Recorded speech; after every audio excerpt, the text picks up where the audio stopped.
In the heart of one of the deadliest wars in history, an invisible enemy loomed over the front lines. It wasn't just bullets and bombs that endangered the lives of hundreds of thousands of people. Diseases were also a significant threat.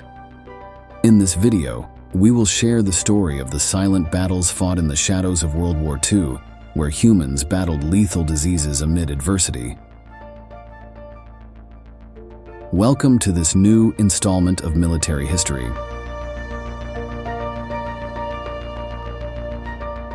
Let's start by covering sexually transmitted diseases: jet fighters, bombers, explosives, enemy rifles.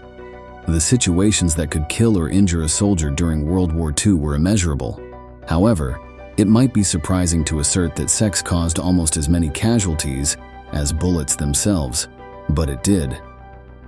We are, of course, talking about dangerous sexually transmitted diseases that incapacitated or even caused the death of many soldiers. Any combatant who decided to have a good time with local women after taking over a town or city was taking a deadly risk. For this reason, in addition to dedicating efforts and resources to the creation of superweapons capable of bringing down an aircraft from the sky or blowing up an enemy tank, the armed forces of the various nations involved were also forced to allocate a significant portion of their funds to methods to prevent their men from contracting sexually transmitted diseases. One of those methods was short propaganda films. We bring you a scene as an example.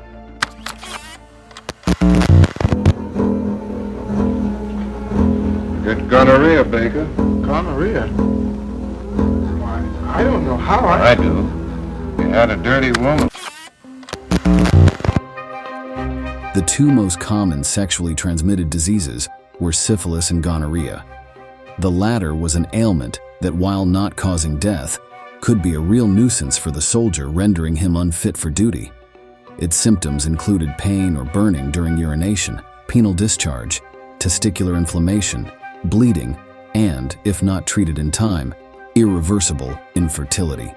However, the worst of the two afflictions was undoubtedly syphilis. In addition to being the most common, it was also the most dangerous. Those unlucky enough to contract it experienced small, painless rashes, but that was only the first phase of the disease. Subsequently, if the infection was not treated, it progressed to the next phase, where a red or brown rash appeared on various parts of the body. Other symptoms included fever, hair loss, extreme fatigue, and muscle, throat, and head pain. Finally, the last phase of the disease could occur, which was the most damaging and caused the most havoc among soldiers. Since the bacteria affected the brain, difficulties in movement, loss of motor skills in arms and legs, paralysis, and numbness appeared. The soldiers' need to momentarily distract themselves from the war, losing themselves in the brothels of the occupied territories, made it difficult to control the spread of these diseases. On average, a case of gonorrhea required at least a 30-day hospital treatment, while curing syphilis remained a 6-month medical procedure, in cases where it could save the life of the affected soldier. All of this meant thousands of casualties on the battlefield. Therefore, the high command of the armed forces took drastic and urgent measures to stop the bleeding of casualties. We have talked numerous times about the brutal brothels that the Nazis set up in the occupied territories. However, on the other hand, the United States and its Western allies sought to be more educational. First and foremost, they sent explicit and direct videos to their troops, like the one we will see next. If you're smart, you'll keep away from prostitutes and pickups. Most of them have syphilis or gonorrhea. They're not safe, and they can't be made. However, just issuing warnings was not enough.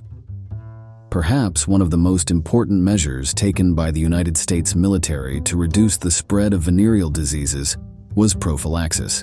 The initial provision was to provide 4 condoms to each fighter.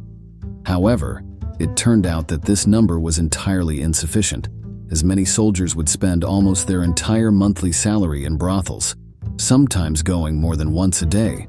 Therefore, the Navy Medical Department expanded the distribution of free condoms and individual prevention packages, occasionally known as V packets, providing 2 per person per week as a prophylaxis alternative. To familiarize soldiers with these items, instructional videos were sent to them. Test it carefully. Inflate it with air as you would a toy balloon until the rubber is fully extended.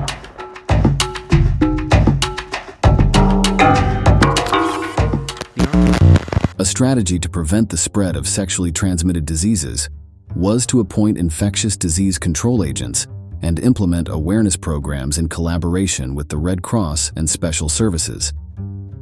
Emphasis was placed on sexual education for officers, in addition to organizing informational talks with surgeons and doctors from the forces.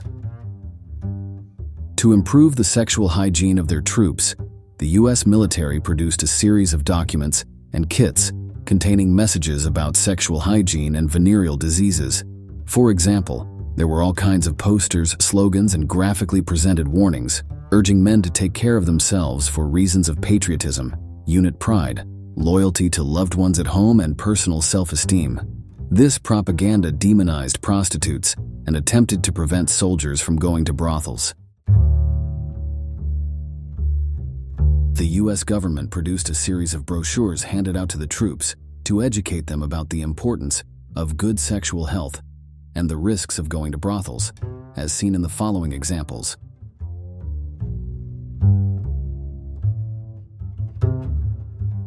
One of these brochures was called Sexual Hygiene and Venereal Diseases. This was printed on August 1, 1940 by the United States government, and reading it was mandatory for every new recruit enlisting. The brochure not only provided soldiers with information on how to avoid venereal diseases, but also what to do if they contracted them.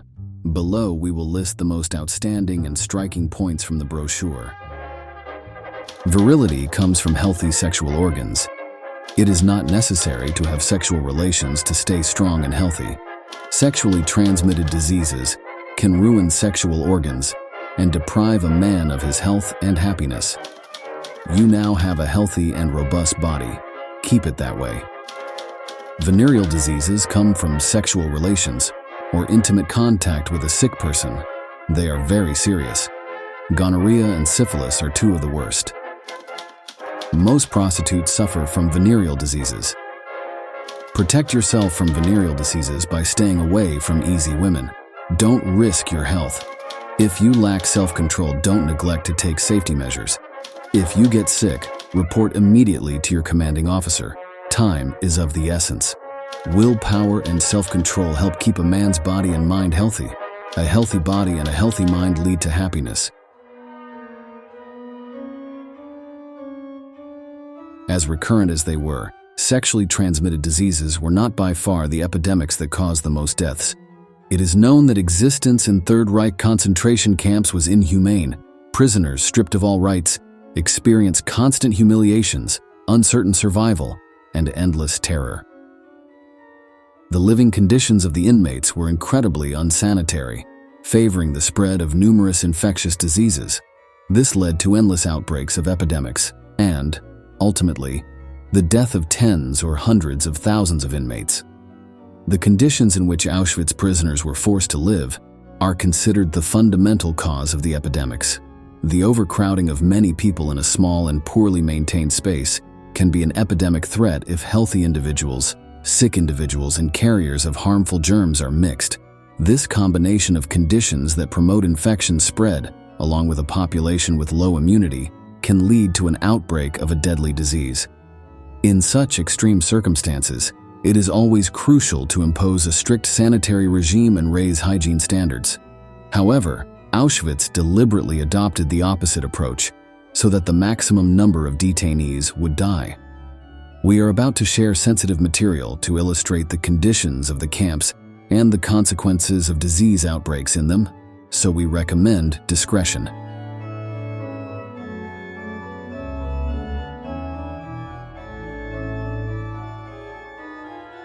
Examples of uncleanliness in Nazi camps abound. In Birkenau, the water supply was completely insufficient, and the little available water was not adequately purified. A contemporary report concluded that the water in Auschwitz was also not safe to drink, even in small quantities. Water scarcity, especially hot water, and the lack of soap after a day of work in mud and dust led to a drastic decrease in personal hygiene, including underwear and bedding. This contributed to the insect plague and the spread of diseases. In 1941, a sewer and drainage system was installed in some of the blocks of the main camp. However, most of them only became operational at the end of the war. No sewer system was built in Birkenau, and a total of only 3 latrines were supposed to serve 32 barracks. The time that prisoners could spend in these toilets was strictly limited, and of course, there was no toilet paper.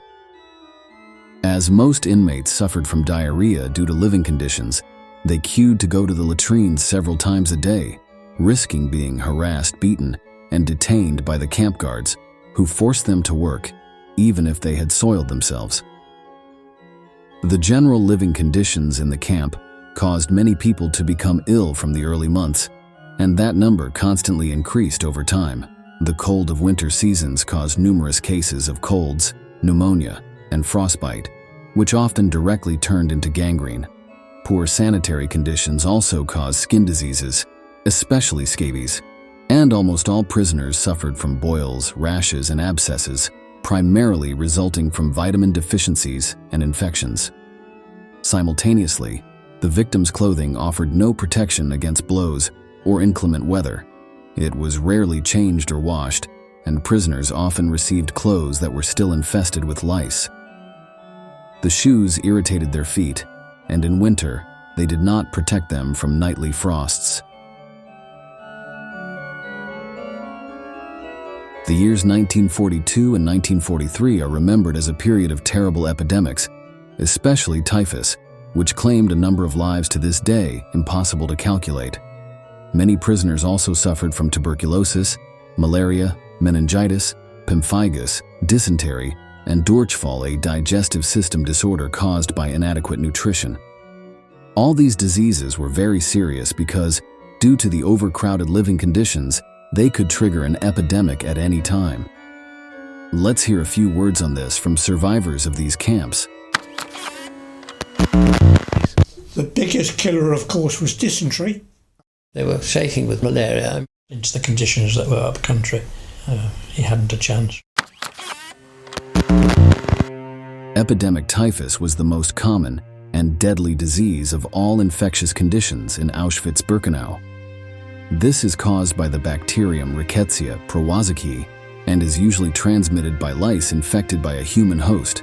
The congestion and unsanitary conditions of the camp helped the disease spread on a scale that would have been impossible under normal circumstances, causing the death of tens of thousands of prisoners.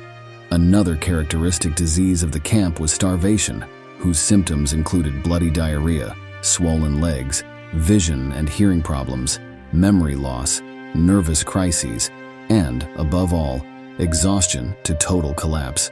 This condition was caused by the meager food rations for prisoners, which did not cover even half of the daily caloric needs of a person performing forced labor. The quality of the food was extremely poor and was often contaminated with bacteria. Microbiological tests on food samples carried out at the SS Hygiene Institute confirmed the presence of colon bacteria, such as Escherichia coli and Proteus vulgaris. Prolonged famine turned concentration camp prisoners into mere bags of bones in just a few months. They lost their physical strength, mental faculties, and, in the terminal stage of starvation disease, turned into wrinkled, semi-conscious creatures, almost zombies, derogatorily known in camp slang as Muselmänner. The average life expectancy of prisoners subjected to forced labor and fed only with field rations did not exceed 4 months. In addition, the immunity of their emaciated bodies decreased, making them susceptible to infections that became increasingly difficult to overcome. Prisoners with infectious diseases infected others because their bodies could not effectively fight the infection due to a lack of vitamins and weakened immune systems. As we know, not only civilian prisoners suffered these horrors. Allied soldiers captured also had to deal with these diseases, as recounted in the testimony we share with you below. As well as hideous brutality, Allied prisoners in the Far East faced the added threat of tropical disease. I was compelled to help build a railway, during which time at least 50% of the people that were sent there died of cholera, dysentery, diphtheria and malnutrition. As if living conditions and malnutrition were not sufficient vehicles for all kinds of pathologies in the camps, there were also those that developed due to the physical punishments of the savage Nazi guards. Injuries were common, whether caused by beatings, gunshot wounds, dog bites, punitive whippings, and other forms of physical abuse. As a consequence of these, skull injuries with brain contusions and hemorrhages prevailed, as well as fractures of limbs, ribs, and pelvic bones. Blunt injuries to the chest and abdomen often had fatal results due to perforation of viscera and peritonitis, or as a result of massive bleeding from the rupture of blood vessels. While guards did not execute their prisoners, the consequences of their beatings resulted in medical conditions that were the cause of the death of thousands of people.